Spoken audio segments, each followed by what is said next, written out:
तो आपके सामने जो टॉपिक है स्टूडेंट, उसमें आपको आज का पोर्शन देखना है the northern plains, the peninsular plateaus, the Indian deserts, the coastal plains and last topic जो हमारा रहने वाला है वो होगा द आइसलैंड्स। तो चलिए हम लोग इसको ना एक एक करके डील करने का काम करते हैं। और स्टूडेंट, मैं ध्यान एक बात ज़रूर बोलूँगा कि आप लोगों को ना इस वीडियो को देखने के क्रम में अपनी बुक को सामने रखिएगा या बुक पढ़ करके बैठिएगा, आपको मेरी बात ज़्यादा क्लियर होती हुई दिखाई देगी। गुड आफ्टरनून स्टूडेंट्स, उम्मीद है पिछले वीडियोस की जैसे रिस्पांस थे उस हिसाब से इस वीडियोस में मुझे आप भी बढ़ चढ़ करके सहयोग दोगे, इस उम्मीद के साथ ही आपका एजुकेशन हब में स्वागत करता हूं। मैं सुजीत आपके बीच में क्लास 9 के लिए ज्योग्राफी का पार्ट 2 लेकर के आया हूं स्टूडेंट। और मैं आपको ये बताना चाहूँगा कि आज की इस वीडियो में पूरी मेरी कोशिश होगी कि आज पूरी वीडियो को इस चैप्टर के साथ ही फिनिश कर दिया जाए। उम्मीद है इस उम्मीद में आप लोग अपना पूरा सहयोग देंगे। और जैसा कि आज आप देख रहे हैं कि कुछ मैंने माइक अलग से पकड़ा हुआ है, तो इसके पीछे मैं बताऊं स्टूडेंट की थोड़ी सी टेक्निकल इशू भी आ गई है। खैर कोई बात नहीं, कब तक ये परेशान करेंगे, हम तो भाई लगे हैं और लगे रहेंगे। तो देखिए स्टूडेंट, हम लोग भरभली आज जो बात करने वाले हैं ना, आज के टॉपिक्स का जैसे मैंने बार बार आपको पहले भी बता रखा हूँ कि किस टॉपिक पर हम लोग डिस्कस करने वाले हैं, है ना। लेकिन फिर भी आज हम लोग उस टॉपिक के आगे पोर्शन को बताना चाहूँगा, जिसके लिए मैं आपको इस पीछे वाले जो बोर्ड अभी ब्लर दिखाई दे रहे हैं, लेकिन अगली क्लिप में आपको वो क्लियर दिखाई देंगी। जिस टॉपिक को हम लोग डील करने वाले वो टॉपिक है आपका। तो देखिए, सबसे पहले इसमें हमारा जो टॉपिक रहेंगे उसमें हम लोग डिस्कशन में देखने जा रहे हैं नॉर्थन प्लेन्स को। बताओ स्टूडेंट कि जो आपका नॉर्थन प्लेन्स है वो 3 रिवर्स का क्या है, मतलब कि कंपोजिशंस है कह सकते हैं, जिसमें इंडस हो गया, ब्रह्मपुत्र हो गया और गंगा हो गया। इसको ऐसा कह सकते हैं कि ये नॉर्थन प्लेन्स का जस्ट लाइक सहायक नदियां हैं, ट्रिब्यूटरीज हैं, है ना। ये जो यहाँ की जो फील्ड्स हैं, यहाँ के आसपास का जो एरिया का जो मिट्टी है वो एलुवियल सॉइल है, जिसको हम लोग जलोढ़ कहते हैं। बिल्कुल बहुत ही प्योर माना जाता है स्टूडेंट। बताऊँ इसकी जो फॉर्मेशन होती है वो काफ़ी लॉन्ग टाइम पे होती है और बहुत ही फर्टिलिटी सॉइल्स के लिए हम लोग इसको जानते हैं, है ना। जबकि लाख ईयर्स आप देखोगे, सालों के बाद, लाखों सालों के बाद हिमालय जैसे गिरिपाद में स्थित बहुत बड़े बेसिन, जिसको द्रोण कहते हैं ना, बेसिन, वहाँ पे आप देखो कि जो उसका निक्षेपण होते हैं जलोढ़ सॉइल्स का, एलुवियल सॉइल्स का, उनसे इनका निक्षेपण हिंदी थोड़ा टफ है स्टूडेंट, निक्षेपण हुए हैं, जिससे इस निक्षेपण का रिजल्ट क्या हुआ ना कि इसके आसपास का जो भी एरिया है, निक्षेपित जितने भी मृदा हैं या सॉइल्स हैं, वो बहुत बड़े रीजन में क्या हुआ है, फैला है और बिल्कुल फर्टाइल एलुवियल सॉइल के रूप में। आपको बता दूं इसका स्प्रेडिंग एरिया क्या है, आपको पता होना चाहिए, जैसा कि आपने बुक में पढ़ रखा होगा। मैं आपको बताऊँ स्टूडेंट कि 7 लाख वर्ग किलोमीटर स्क्वायर में, या वर्ग बोलेंगे या स्क्वायर बोलेंगे, ओके, 7 लाख स्क्वायर किलोमीटर में ये फैला हुआ क्षेत्र है। और इसका फील्ड एरिया अगर बात कर लें, लगभग अगर फील्ड का, तो लेंथ है 2400 मीटर लंबा है। और तो और आगे जाओगे तो इसकी विड्थ अगर देखोगे तो 240 किलोमीटर से लेकर के 320 किलोमीटर तक के एरिया में ये क्या है, स्प्रेडेड है। इसकी ब्रीथ इतनी चौड़ी है, आप अंदाज़ा लगा नहीं सकते हो स्टूडेंट कि अगर आपको मैं ऐसा कहूँ ना कि अगर आप एक बार में आप इसको पूरा ऐसे फोकस करना चाहोगे ना अपनी आंखों से, तो इतने लेंथ को आप एक बार में देखने में शायद एलिजिबल महसूस ना करें। ओके ना, अगर बात करें डेंस पॉपुलेशन वाले स्ट्रक्चर्स की, तो बताऊं कि ऐसे ही एरिया पे आपको ऐसे ही क्लाइमेटिक ऐसे ही वाले ज्योग्राफिकल स्ट्रक्चर्स पे हम ह्यूमंस का जमावड़ा जमता है। हम लोग ही ऐसे जगह पे क्या करते हैं, एग्रीकल्चर जैसे कामों के लिए यहाँ पे एकत्रित होते हैं, है ना। आपको बताऊं कि नॉर्थन पर्वत से आने वाले जो रिवर्स हैं, उनका निक्षेपण कार्य जो होता है वो लगातार बना रहता है, हमेशा होता रहता है। नदी का जो निचला वाला बोला था ना, डाउन प्लेन्स, जैसे बताया था पहले भी, वो कम होने के कारण नदी की गति का जो भी है फ्लोइंग ना, वो भी कम हो जाता है, यानी कि फ्लो एक्टिविटी भी आपको यहाँ पे कम दिखाई देने लगेगा, है ना। रिजल्ट ये होता है कि यहाँ के नदियों में आइसलैंड्स का फॉर्मेशन हो जाता है ना। आइसलैंड्स आप लोग पता ही होगा, आपको अगर नहीं पता है स्टूडेंट तो मैं बता दूँ कि आइसलैंड्स वो पार्ट होता है ना, जस्ट लाइक आपको मैं बोर्ड में ड्रॉ करके बताना चाहूँगा, शायद वो ज़्यादा आपके लिए इफेक्टिव रहने वाला है। तो देखिए मैं आपको बता दूँ, जस्ट लाइक अगर लैंड अगर कुछ इस तरह का होगा, आपको दिखाई दे तो मुझे वो क्लियर करना, इस तरह का ये लैंड का पार्ट है ना, ये या फिर ये सर्कल मान लीजिए, ठीक है। और इसको मैं थोड़ी देर के लिए इरेज कर दे रहा हूँ। तो आपको बताऊँ कि ये जो लैंड आप देख रहे हो ना, ये पूरी तरह से रिवर के बीच में है, यहाँ फ्लो हो रहा है और यहाँ पे क्या है, इधर से भी रिवर फ्लो हो है, इसका वाटर जो है ये फ्लो हो रहा है। आप देखो यहाँ पे ये जो है ना पूरी तरह से ये जो सेफ वाला एरिया है, यहाँ पे सॉइल्स का जो ये कटाव छड़ाव निक्षेपित होकर के जो मिट्टी आ रही है वो यहाँ करते करते धीरे धीरे जमा करते करते करते करते करते एरिया को क्या किया है, इतने बड़े एरिया के रूप में कन्वर्ट कर दिया है। अब ये इतना बड़ा जो एरिया है, अब ये किसी ह्यूमन बींग्स के लिए, फॉरेस्ट के लिए ये क्या हो गया है, रहने के लिए बिल्कुल सही जगह साबित हो गया है। तो स्टूडेंट मैं बताऊं कि ये जो जगह है, इसी को ऐसे ही प्लेस को हम लोग आइलैंड्स कॉल करते हैं।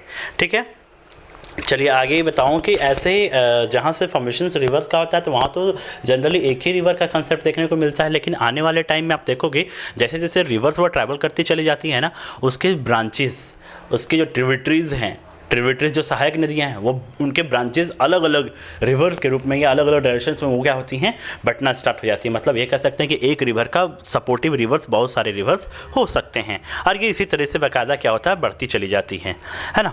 चलिए नॉर्थर्न प्लेन्स की बात करूँ तो मोटे तौर पर 3 इसके क्लासिफिकेशंस होते हैं, या 3 क्लासिफिकेशन, इनको 3 भागों में क्लासीफाइड किया गया है।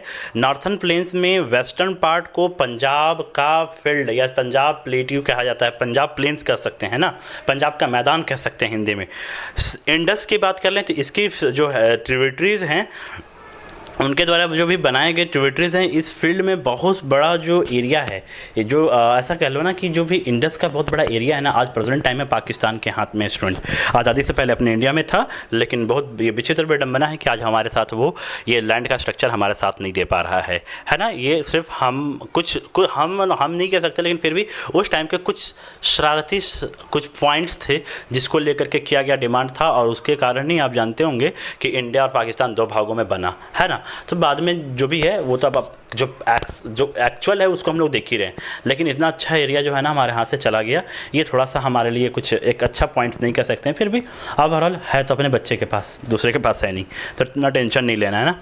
आपको बताऊं कि गंगा रिवर का भी बहुत सारा, या इंडस रिवर, हाँ इंडस रिवर की बात कर रहा हूँ, यहाँ पे भी इसके बहुत सारे हेल्पफुल ट्रिब्यूटरीज हैं, जिसमें झेलम ए, चिनाब ए, रावी ए, ब्यास, सतलज, जो बाकी हिमालय के जो गंगा की तरह ही हिमालय से निकलने वाले क्या हैं, रिवर्स हैं। तो ऐसे जो भी ट्रिब्यूटरीज से निकली हुई या फिर हिमालय माउंटेन से निकली हुई जो भी रिवर्स हैं, जो फील्ड में जा कर के अब बहुत ज़्यादा संख्या में वो स्प्रेड हो जाती हैं, उसको हम लोग कहते हैं दो आब। यानी कि जैसा यहाँ पे आप इसके फिगर से ही क्लियर कर दूं आपको कि ये 2 आब है। एक आप यहाँ पे आइलैंड देख रहे हो, यहाँ पे भी एक आब निकला हुआ है, एक आब इधर से फ्लो, मतलब कि दोनों साइड से क्या हो रहा है, पानी का फ्लो तो बना हुआ है। तो ये 2 आब हो गया है ना। तो खैर आपको उम्मीद है कि ये चीज़ें समझ में आ रही होंगी। स्टूडेंट में अगर नहीं समझ में आ रहा होगा तो प्लीज़ आप लोग ना एक बार ज़रूर मुझे कमेंट बॉक्स बताइएगा कि सर थोड़े समझने में कुछ और अगर टेक्निक को यूज़ कर पाएँ। तो बस एक ही रिक्वेस्ट होगा इसके लिए थोड़ी सी, कि बीच के चैनल में बोल रहा हूँ इसके लिए सॉरी बोलूँगा, लेकिन फिर भी सब्सक्राइब बहुत ज़रूरी है आप लोगों के लिए, शेयर करना बहुत ज़रूरी है, कमेंट्स करना भी ज़रूरी है। तो इस पर थोड़ा ध्यान दे रही है, आप लोगों का ये रिस्पॉन्सिबिलिटी है, इसके लिए मैं ज़्यादा फोकस नहीं करूँगा। चलिए गंगा के फील्ड की बात कर लूँ तो बताऊँ, घग्गर और तीस्ता रिवर के बीच का जो पार्ट है वो गंगा का मैदान का एरिया है ना। नॉर्थ इंडिया में देखोगे कुछ स्टेट है जिसमें हरियाणा, दिल्ली, यूपी, बिहार, झारखंड, है ना। ये इवन वेस्ट बंगाल के भी क्यों बात छोड़ूं, वो वेस्ट बंगाल भी जो है इसकी एरिया तक ये फैला हुआ है। ब्रह्मपुत्र का जो फील्ड है वो वेस्टर्न में खास करके असम तक ये क्या हुआ है, फैला हुआ है ना। नॉर्थर्न प्लेन्स की अगर व्याख्या करूं तो सामान्यतः इसके उच्चावचों को बिना किसी विविधता वाले समतल स्थल के रूप में की जा सकती है। इसकी जो भी हम लोग गुणगान कह लें या इसकी स्ट्रक्चर्स की, इसके फीचर्स की बात करें, यह सही नहीं है। इन विस्तृत मैदानों की भौगोलिक आकृतियों की विविधताएं होती हैं, मतलब कि जो भी ज्योग्राफिकल स्ट्रक्चर्स होता है, अपने हर एक स्ट्रक्चर का अपना एक अलग तरीका का क्या होता है, डिस्टिंग्विश होता है, उसका अलग अलग फीचर्स होता है। आकृतिक और विभिन्नता के आधार पर नॉर्थर्न प्लेन्स के 4 भागों में, यानी कि नॉर्थर्न प्लेन्स को 4 भागों में क्या किया गया, डाइवर्ट किया गया है, क्लासीफाई किया गया है। नदियाँ पर्वतों से नीचे उतरते समय शिवालिक के जो डाउन प्लेन एरियाज़ हैं वहाँ से लगभग 8 से लेकर के 16 किलोमीटर तक की उसकी जो बेल्ट्स है वो चौड़ी है, जो सॉइल्स को क्या करती है, निक्षेपण करते हुए आगे बढ़ती है और आगे जा करके इसी को भाबर कॉल करते हैं हम लोग स्टूडेंट। ओके, सभी जो रिवर्स है यहाँ से भाबर बेल्ट से होकर के निकलती जब हैं तो ये विलुप्त हो जाती हैं, लेकिन जैसे साउथर्न पोर्शन में ये जैसे फिर आती हैं वहाँ से क्या होता है, वो फिर से निकलना शुरू हो जाता है, फिर निकलती हुई वो दिखाई देने लगती हैं। आपको बताऊं कि ये जिस एरिया से होकर के गुजरता है उस एरिया में काफ़ी डीप या फिर ये कह सकते हैं पॉपुलेटेड या फिर बहुत ही क्या कह सकते हैं, घना कह लीजिए, है ना, बहुत ही घने जंगलों का निर्माण करती है स्टूडेंट। आपको ये पता होना चाहिए कि ऐसे नदियाँ जब इस स्थिति से गुजरती हैं तो वो कुछ दे ना दे, लेकिन हमारे नेचर को जंगल फॉरेस्ट का रूप बहुत ही अच्छे तरीके से वो देने का काम करती है। आपको ये भी बताऊँ कि इसी एरिया में आपका एक नेशनल पार्क है जिसका नाम है दुधवा नेशनल पार्क। याद रहना चाहिए स्टूडेंट, नॉर्थर्न प्लेन्स का सबसे विशाल भाग जो है वो एलुवियल से ही बना हुआ है। ये नदियां बाढ़ से आने वाले मैदान के ऊपर स्थित हैं और वेदिका जैसी आकृति प्रदर्शित करती हैं। इस भाग को ही हम भांगर कहते हैं। क्या कहते हैं? भांगर कहते हैं। इस क्षेत्र की मृदा में चूनेदार जो कैल्शियम कार्बोनेट आप लोग समझते होंगे उनका निक्षेप पाया जाता है, जिसे स्थानीय लैंग्वेज में या फिर रीजनल लैंग्वेज में कह सकते हैं कंकड़ कहा जाता है। क्या कहते हैं रीजनल लैंग्वेज में? कंकड़ कहते हैं, कंकड़। बाढ़ वाले मैदानों के नए तथा युवा निक्षेपों को भी खादर कहा जाता है। बिल्कुल, जो न्यू सॉइल्स होती है ना, जो न्यू सॉइल्स हमारी इस लैंड्स के थ्रू या फिर रिवर्स के थ्रू जो इस लैंड्स में आकर के बिछ जाती है, न्यू सॉइल्स का जो आना होता है वही खादर कहलाता है। बांगर पुराने सॉइल्स जो पुराने वाले फील्ड्स पे रहते हैं बने हुए, है ना। इनका लगभग हर एक साल जो है ना, जो खादर सॉइल्स है उनका हर एक साल रिकंस्ट्रक्शन होता है और ये क्या होती है, नए नए सॉइल्स न्यू फर्टिलिटी कैपेसिटी के साथ हर साल क्या होता है, एनर्जेटिक तरीके से अपने आप को अपने सर्विस के लिए हर एक साल हमारे नेचर की गोद में आकर के बस जाता है और हम लोग उसका भरपूर फ़ायदा उठाते हैं बाय एग्रीकल्चर। अपने एग्रीकल्चर को करके हम लोग उसका भरपूर फ़ायदा उठाते हैं। तो ये हो गया हमारा टॉपिक फिनिश्ड।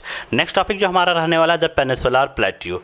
तो पेनिसुलर प्लेट्यू आपको बताऊं स्टूडेंट कि जो पेनिसुलर प्लेट्यू है, आपको जान के हैरानी होगी कि इसका जो शेप है जस्ट लाइक अ चेयर, है ना, और पुराने क्रिस्टलीय आग्नेय और रूपांतरित शैलों से ये बना हुआ है। ठीक है, यह गोंडवाना लैंड से टूटने और अफवाह के कारण बना हुआ एक लैंड का स्ट्रक्चर है और यही कारण है कि ये एंशिएंट टाइम से ये जो पार्ट है ये लगातार क्या है, बना हुआ है। आपको बताऊं कि इस पठारी यानी कि प्लेट्यू भाग में बहुत ही चौड़ी और छिछली घाटियों का, छिछली समझ रहे होंगे, है ना, वो जस्ट लाइक हाफ सर्कल जैसे, है ना, हाफ सर्कल जैसे हिल्स का या पहाड़ियों का निर्माण करता है। इस पठार के दो भाग हैं, एक मिड यानी कि मध्य उच्च भूमि यानी कि हाइट वाला लैंड, दूसरा दक्कन का प्लेट्यू। नर्मदा रिवर के नॉर्थ में जो आइलैंड प्लेट्यू है या फिर पेनिसुलर प्लेट्यू का भाग है जो कि मालवा के पठार का अधिकतर भाग में वो क्या है, फैला हुआ है, उसको हम लोग हाई लैंड्स कह सकते हैं या मध्य उच्च भूमि कह सकते हैं। ये यहाँ पे अवस्थित है। विंध्य श्रृंखला जो साउथ में सतपुड़ा श्रृंखला और नॉर्थ वेस्ट में अरावली से घिरा हुआ है। आपको बताऊँ स्टूडेंट कि ये जो वेस्टर्न वाला पार्ट है ना, ये धीरे धीरे राजस्थान का जो सैंडी एरिया है वो वहाँ पे जाके मिल जाता है और आप देखोगे कि यहाँ पे बहुत बड़े एरिया पे ये क्या करता है, डेजर्ट्स का फॉर्मेशन करता है, डेजर्ट्स। ठीक है, इसके बाद आप देखोगे कि यहाँ पे इस क्षेत्र में जो बहने वाले रिवर्स है ना, कहाँ पे, हम राजस्थान की बात कर रहे हैं, ध्यान रखिएगा, है ना, पथरीला जो एरिया है, कंकड़ीला जो एरिया है उसकी बात कर रहा हूँ। वहाँ पे आप देखोगे कि यहाँ के रिवर्स में चंबल हो गया, सिंध हो गया, बेतवा हो गया, है ना, केन हो गया, जो साउथ से नॉर्थ और नॉर्थ से साउथ से वेस्ट एंड नॉर्थ से ईस्ट की ओर बहने वाली रिवर्स हैं। इस प्रकार के यहाँ पे रिवर्स आपके यहाँ पे फ्लो करते हुए दिखाई देते हैं स्टूडेंट। ठीक है, और ये बताऊं कि ये जो ढलवा स्ट्रक्चर में ये जो रिवर है ना, ये ऑलवेज आपको मिलेगा, ये ढलवा स्ट्रक्चर में बहता हुआ दिखेगा। ढलवा मतलब कि क्या है ना, कि ये प्लेन एरिया तो नहीं है, लेकिन थोड़ा सा इसका जो लैंड का स्ट्रक्चर है वो थोड़ा डाउन शेप का है, जिसके कारण ये क्या होगा, आपको ढला हुआ या फिर डाउन स्लोपिंग होता हुआ दिखाई देगा, है ना। मिड हाई लैंड्स जो वेस्टर्न की चौड़ी है, लेकिन अगर ईस्टर्न पोर्शन की बात करूं, मैं बोल रहा हूं कि वेस्टर्न साइड में ये बहुत चौड़ी है लेकिन ईस्ट साइड में बिल्कुल पतली है ना। इस पठार की जो ईस्टर्न वाले एरिया के अगर विस्तार की बात करूं तो बुंदेलखंड और बघेलखंड के नाम से इसको हम लोग क्या करते हैं, जानते हैं। इसके और भी ईस्टर्न के विस्तार में बात करूं तो बताऊं कि दामोदर जो झारखंड जैसे और वेस्ट बंगाल जैसे नागपुर प्लेट्यू के लिए बहुत ही खास क्या है, बहुत ही खास एक तरह का रिवर है। साउथर्न एरिया की अगर बात करूं तो ये बताऊं स्टूडेंट कि ये ट्रायंगल शेप का है ना, जो नर्मदा रिवर के साउथ में स्थित है। ठीक है, नॉर्थ में अगर इसके चौड़े आधार या फिर बेस की बात करूं तो सतपुड़ा जो श्रृंखला है ये आपको देखने को मिलेगा। महादेव कैमूर की जो पहाड़ियां हैं, मैकॉल श्रृंखला इसी पूर्वी एरिया में क्या है, स्प्रेडेड है, विस्तृत है। भारत के अगर स्ट्रक्चर्स की बात करूं, भारत की ज्योग्राफिकल मैप की बात करूं तो इन पहाड़ियों की जो श्रृंखलाएँ हैं उनमें बहुत सारे ऐसे नेचुरल क्या हैं आपके हिल्स कह लें, रिवर्स कह लें, ये सब चीज़ें यहाँ की गोद में बसी हुई हैं। आप देख सकते हो, इसकी सुंदरता से आप क्या कर सकते हो, आनंदमय हो सकते हो। अगर साउथ प्लेट्यू की बात करें जो वेस्टर्न में काफ़ी हाइट में है और ईस्ट में काफ़ी कम ढाल वाला प्लेस पर ये स्थित है। इस प्लेट्यू का एक भाग जो है नॉर्थ और ईस्ट में भी देखा जाता है, जिसको हम लोग ना अगर रीजनल लैंग्वेज पे देखा जाए तो रीजनल रूप से मेघालय या कार्बी एंगलोंग प्लेट्यू के नाम से या नॉर्थ कचार हिल्स के नाम से भी जानते हैं। यह एक भ्रंश है कि छोटा नागपुर का जो प्लेट्यू है वो थोड़ा सा अलग हो गया, ये एक भ्रंश है, ऐसा कह सकते हैं, जस्ट लाइक ऑप्शनल कह सकते हैं, है ना। वेस्ट से लेकर के ईस्ट की ओर 3 इम्पॉर्टेंट यहाँ पे आपको श्रृंखलाएं देखने को मिलेंगी, जिसमें गारो, जैंतिया और खासी आपको देखने को मिलेगा। साउथ प्लेट्यू में आप देखोगे कि ईस्ट से वेस्ट सिरे तक आप देखोगे और वेस्ट से ईस्ट से लेकर के वेस्टर्न घाट तक, है ना, ये दोनों पे आप देखोगे कि यहाँ के जो साउथर्न प्लेट्यू है यहाँ पे बना हुआ दिखाई देगा। वेस्टर्न प्लेट्यू का जो लेवल है वो वेस्टर्न तट के समान है, ये सतत हैं और उन्हें केवल 2 दर्रों यानी कि पासेस, जिसको हम लोग इंग्लिश में पासेस कहते हैं, दर्रों के द्वारा ही पार किया जा सकता है। अगर आपको यहाँ जाना है तो ये दर्रा आपको ये पासेस होकर के ही जानी पड़ेगी। भारत का जो फिजिकल स्ट्रक्चर है उसमें आप देखोगे थाल घाट, भोर घाट, जिसको हम थाल प्लेट्यू कह सकते हैं इंग्लिश में, भोर प्लेट्यू कहते हैं, पाल प्लेट्यू कहते हैं, ये सारे इसमें स्थित आपको दिखाई देंगी, है ना। उसके बाद अगर वेस्टर्न घाट की बात कर लें, पूर्वी घाट की बात कर लें, दोनों के कंपैरिजन करें तो बताऊं कि वेस्टर्न जो है वो ज़्यादा हाइट पर है। ईस्ट घाट में अगर ईस्टर्न घाट में आप देखोगे तो 600 मीटर से लेकर के इसकी एवरेज हाइट की तुलना अगर की जाए वेस्टर्न घाट के हाइट से 900 से लेकर के 1600 मीटर तक है ना। पूर्वी घाट का विस्तार जो है वो महानदी घाटी से साउथ में जो नीलगिरी तक का एरिया है वहाँ तक देखने को मिलेगा। उसके बाद अगर ईस्टर्न प्लेट्यू की बात कर लें तो यहाँ तक ही तो आपको कंटिन्यूटी नहीं बना पाता है, लेकिन ये अनियमितता है कि बंगाल की खाड़ी में गिरने वाली जो भी रिवर्स है इनको वो काट देती है ना, काट देती है मतलब जस्ट क्रॉस कर जाती है। पर वेस्टर्न घाट में जो भी आपका एरिया है वहाँ पर खास करके वो हिली एरिया है, पर्वतीय एरिया है, वहाँ पर ज़्यादा बारिश होती है स्टूडेंट, है ना। वहाँ मतलब ज़्यादा बारिश इन द सेंस कि वहाँ बारिश वाला ये एरिया है। यह एक वर्षा वाला घाट एरिया है जहाँ पे लगभग आर्द्र टाइप का जो हवा है ना, वो जो माउंटेन है वहाँ से वो टकराती है और ऊपर क्या करती है, पासेस होकर के अगल बगल के एरिया से वो क्या कर जाती है, एंटर कर जाती है। इस भाग के शिखर का अगर हाइट की बात करूँ तो इसमें आप देखो अनाईमुडाई की अगर हाइट की बात कर लें तो 2695 मीटर्स है। डोडा बेटा की बात करें 2633 मीटर्स है। और ईस्टर्न घाट के अगर सबसे ऊंचे शिखर की महेंद्रगिरी की बात करूं तो 1500 मीटर इसकी हाइट है। ठीक है, इसके बाद अगर पूर्वी घाट के दक्षिण पश्चिम के सेवराय और जावेडी, देखिएगा इसमें थोड़ा सा वर्ड थोड़ा सा ये वेरी करेगा, जावेडी के जो हिल्स हैं, है ना, जावेडी के जो हिल्स हैं वो इसमें स्थित दिखाई देंगे। फिर है उदयमंगलम, जिसको ऊटी के नाम से जानते हैं आप लोग। ऊटी तो आज के डेट में घूमने फिरने का बहुत अच्छा जगह है, आप लोग जानते ही हो, है ना।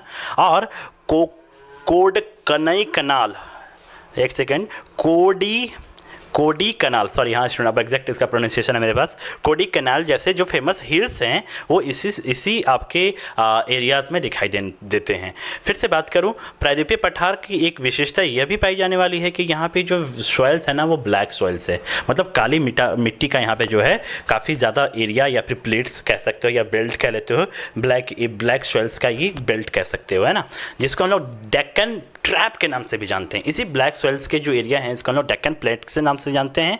इसकी उत्पत्ति जो है ना वो ज्वालामुखी, है ना, ज्वालामुखी जानते हैं, जो लावा मैग्मा का जैसे होती है।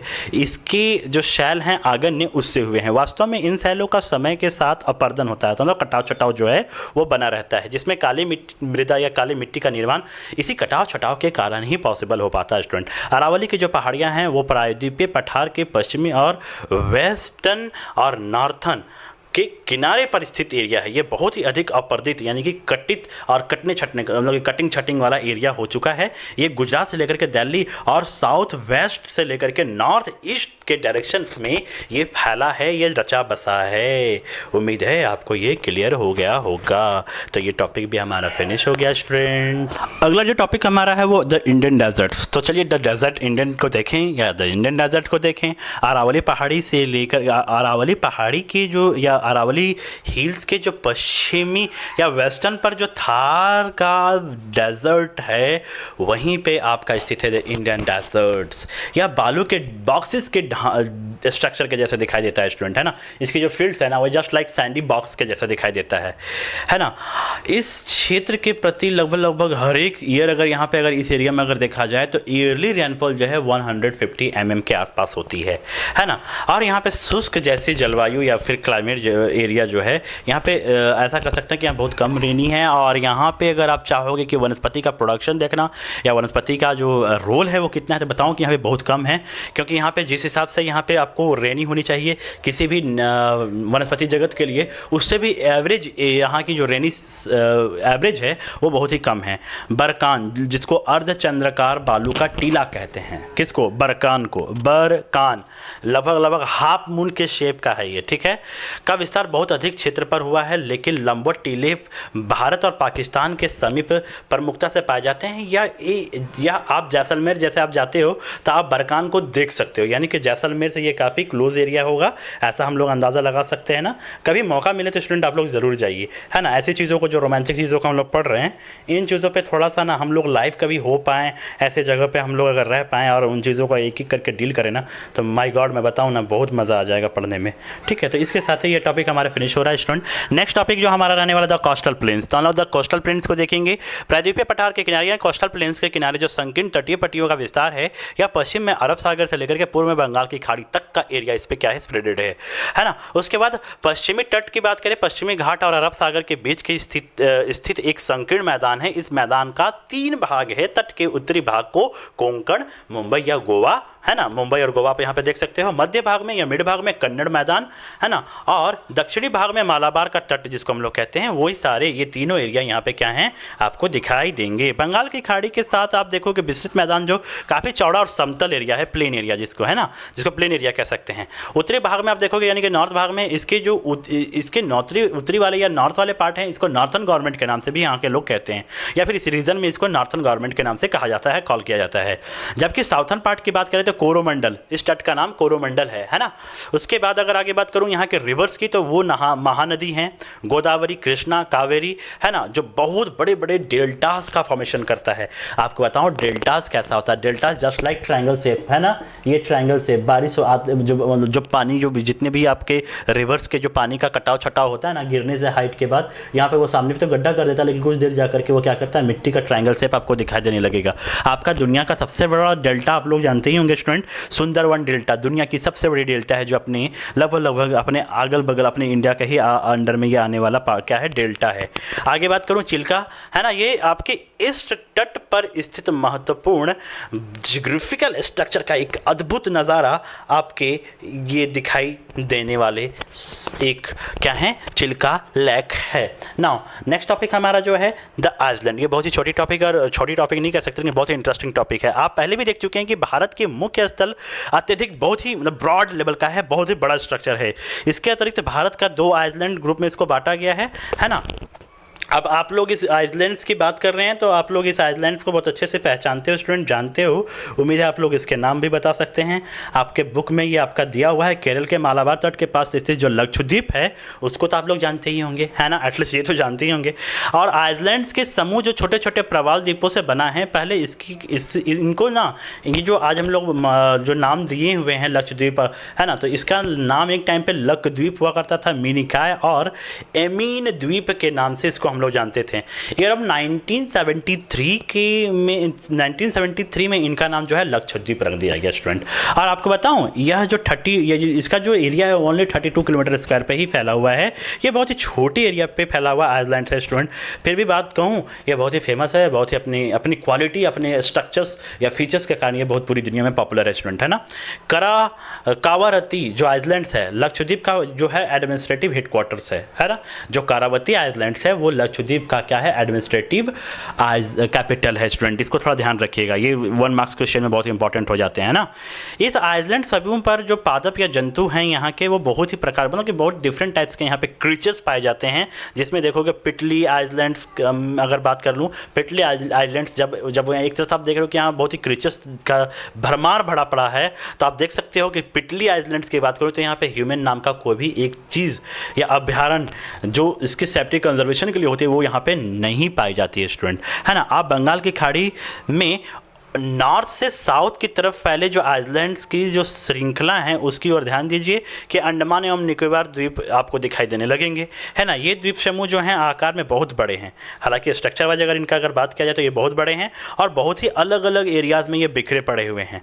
ये जो आइसलैंड से मुख्यतः 2 भागों में बांटे गए हैं, नॉर्थ में अंडमान और साउथ में निकोबार। यह माना जाता है कि ये आइसलैंड समूह जो हैं वो निम्नजित पर्वत श्रेणियों के शिखर हैं, ठीक है। यह द्वीप या फिर आइसलैंड समूह देश की सुरक्षा के लिए बहुत ही इंपॉर्टेंट रोल अपना क्या कर रही है, प्ले कर रही है आए दिन। आपको बता दूं, आपका जो ये एरिया है ना, अगर ये नहीं होता तो ऐसा कर सकते हैं कि जो हमारा क्लाइमेटिक जो इफेक्ट है वो अपने इंडिया में बहुत ही खतरनाक हो सकता था, बहुत ही भयंकर रूप ले सकता था, है ना। इन आइसलैंड में पाए जाने वाले जो क्रीचर्स हैं उन्हें बहुत अधिक क्या है, विविधता है। ये आइसलैंड्स विषुवतीय वृत्त के समीप स्थित है और यहाँ की जो क्लाइमेट है वो विषुवतीय है और घने जंगलों वाला एरिया है, ठीक है। विभिन्न भू आकृतिक यानी कि ज्योग्राफिकल स्ट्रक्चर्स की बात करें तो इसका जो खास करके इसकी स्पेशलाइजेशंस की बात करूँ तो खासा स्पष्ट है, ये खासा स्पेशलाइज है ना। इसके स्पष्टीकरण यहाँ के ज्योग्राफिकल स्ट्रक्चर्स के जो विविधताएँ हैं उनसे हम कर सकते हैं। नॉर्थ एरिया में जो आपका हिली वाले जो वाटर वाला और फॉरेस्ट वाला एरिया है, ये इसका बहुत अच्छा रिसोर्स माना जाता है। नॉर्थ प्लेन्स देश के लिए अन्न भंडार ग्रेन्स के लिए बहुत बड़ा स्टोरेज माना जाता है ना। इनसे जो एंशियंट टाइम के जो भी डेवलपमेंट हुए हैं उस टाइम से लेकर के आज तक का जो इंडस्ट्रियलाइजेशन जैसी चीज़ें हुई हैं, इन सारी चीज़ों में इस ज्योग्राफिकल स्ट्रक्चर का बहुत ही अद्भुत नमूना, बहुत ही अद्भुत उसका हमारे जीवन में क्या है, रोल है स्टूडेंट। तो इस तरह से ये चैप्टर आज समाप्त होता है और मैं आपको बताऊँ कि इसी समाप्ति के बाद आपका ज्योग्राफी चैप्टर 2 खत्म हो रहा है और अगली वीडियो जो है वो क्लास 10 के लिए मैं सोच रहा हूँ, है ना। तो आप लोग इसके लिए थोड़ा सा मुझे मोटिवेट करें, जल्दी से जल्दी जितना ज़्यादा से ज़्यादा तादाद पे हो सके वीडियो को लाइक, सब्सक्राइब और शेयर करते रहें, अपना प्यार मुझ पे बरसाते रहें। और जैसा आपको लगे ये सेशन, आपको उसके हिसाब से कमेंट भी करना है स्टूडेंट। आप हमारे चैनल के साथ जुड़े हैं, ये जिम्मेवारी हमारी है। आप डोंट वरी का नाम जो है ना बिल्कुल माइंड से हटा दीजिए, बिल्कुल उसके लिए कोई चिंता नहीं करना है। आपको पूरा सिलेबस देना है तो मुझे देना है 9 और 10, इस बात के लिए बिल्कुल कन्फर्म रहो कि पूरा सिलेबस आपको मैं विद इन जनवरी देने वाला हूँ, ठीक है। थोड़ा समय कम है, काम ज़्यादा है, आप लोगों का ऑपरेशन, आप लोगों का जो भी कंट्रीब्यूशन है वो आप लोग बनाए रखें हमारे साथ। इस चैनल को अपना प्यार देते रहें। तब तक के लिए अगली वीडियो जब तक नहीं आती तब तक हमारा वेट करें और अगले चैप्टर्स जो भी आपके आने वाले हैं उसके लिए स्टडी करें, प्रीवियस चैप्टर्स का रिवीजन करते रहें। तब तक हमारे साथ बने रहें स्टूडेंट। सभी को मेरे तरफ से बहुत सारा प्यार। Bye bye.